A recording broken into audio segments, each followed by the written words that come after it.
Índice de Funcionalidade Brasileiro Modificado. Ele é importante, até porque é o cumprimento do que foi decidido na Convenção Internacional dos Direitos das Pessoas com Deficiência, da qual o Brasil é signatário e ratificou em 2008, na Lei Brasileira de Inclusão. Quer dizer, o que isso pode implicar na sua aposentadoria, pessoa com deficiência, com as mais variadas deficiências, em benefícios, em entrevistas de emprego? Eu saúdo a presença do diretor de Relações Institucionais da UNCB, Carlos Ferrari. Explique para quem não conhece ainda o que é esse IFB-RM. Ele é uma estratégia, uma ferramenta que se construiu para dar conta de um novo paradigma, o paradigma da avaliação biopsicossocial.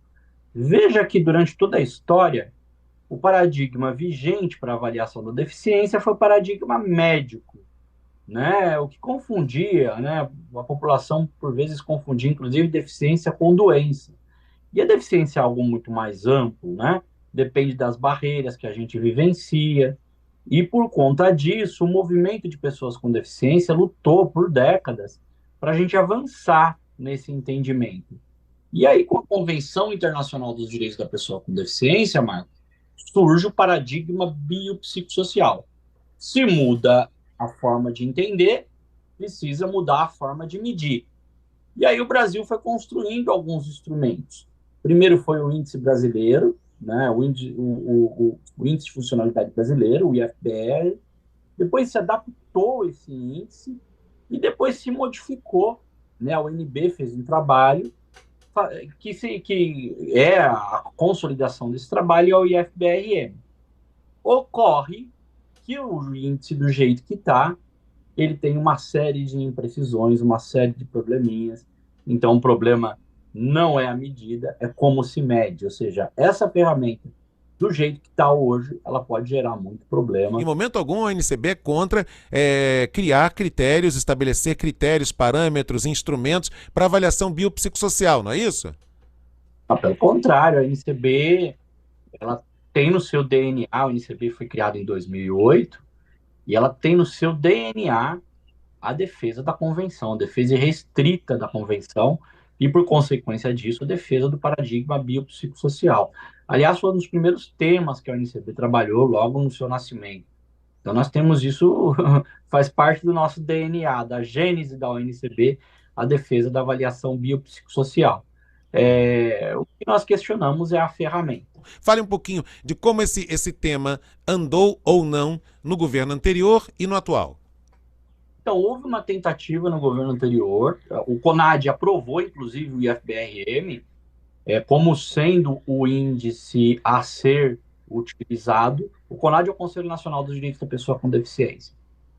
E aí, nós fomos voto vencido, o CONAD aprovou o IFBRM como sendo o instrumento a ser utilizado. É porque ele foi testado pela ONB, né?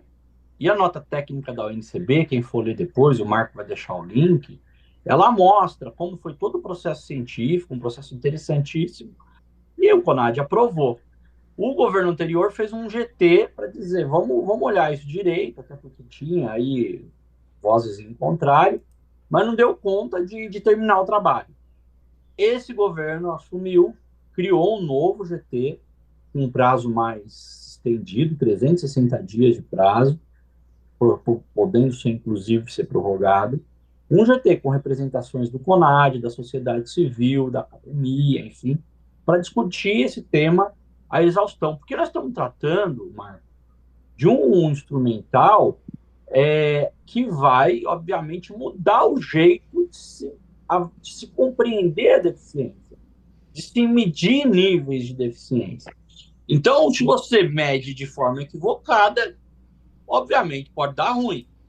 Pessoas podem ter direitos violados porque não vão ser reconhecidas como tal. Na hora que você muda um instrumento, é muito importante que se tenha claro se o instrumento continua dizendo a verdade sobre determinado fato. Por exemplo, uma pessoa com deficiência que está já na fase da aposentadoria, da forma como o instrumento, o índice brasileiro, né, o índice de funcionalidade brasileiro modificado, está sendo construído, existe risco de uma injustiça? Mas muito.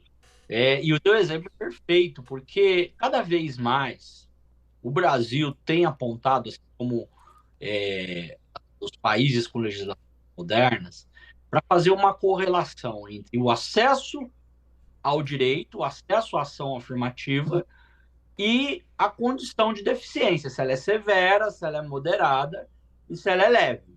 Então, se eu tenho uma deficiência severa, eu vou ter acesso a uma ação afirmativa X, a moderada Y e leve Z.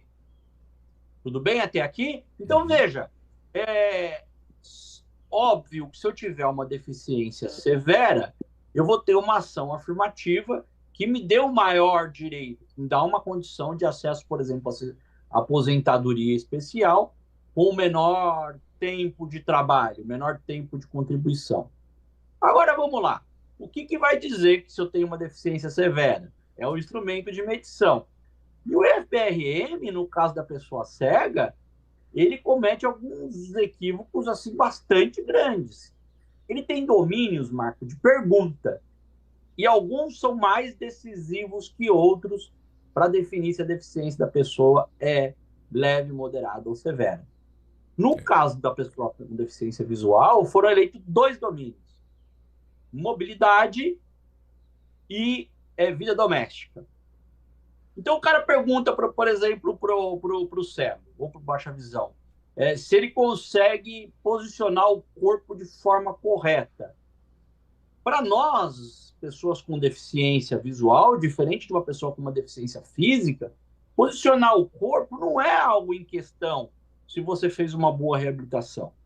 Ele pergunta se você consegue fazer um lanche. Para nós, não é algo em questão se você fez uma boa reabilitação. Para outras deficiências pode ser. Então, veja, se o cara me pergunta algo que eu consigo fazer bem, eu vou dizer isso eu faço, isso eu faço, isso eu faço, isso eu faço. Chega no final da entrevista, ele fala o quê? Você tem deficiência leve. Ele pode criar falsos paradigmas, falsas afirmações, pode partir de premissas falsas, não é isso? Falsos negativos e falsos positivos. Então, ele pode tanto atribuir a um sujeito uma deficiência que ele não tem, quanto dizer que o cara que tem uma deficiência severa tem uma deficiência leve. Na nossa nota técnica, está imperdível, gente, leia. É uma linguagem simples, entendeu? Lá a gente mostra em números que já na etapa de teste, né, na etapa de aplicação do instrumental, foram aplicados aí 8.500 e alguma coisa instrumentais por 2 profissionais diferentes, o que vai totalizar 17.590 aplicações. Você já tem uma distorção de falsos positivos e negativos bastante substantiva. Então, veja que perigoso você pode chegar à conclusão que uma pessoa, como nós já vimos, uma pessoa com tetraplegia ser considerada pessoa com deficiência leve. Um cego total de 2 olhos ser considerado pessoa com deficiência leve. Alguém em casa pode dizer, mas olha, para mim é leve, eu sou cego dos 2 olhos, mas a vida está tranquila, eu vou... Mas ela não é leve na essência, você não enxerga os 2 olhos. Esse é um fato concreto, né?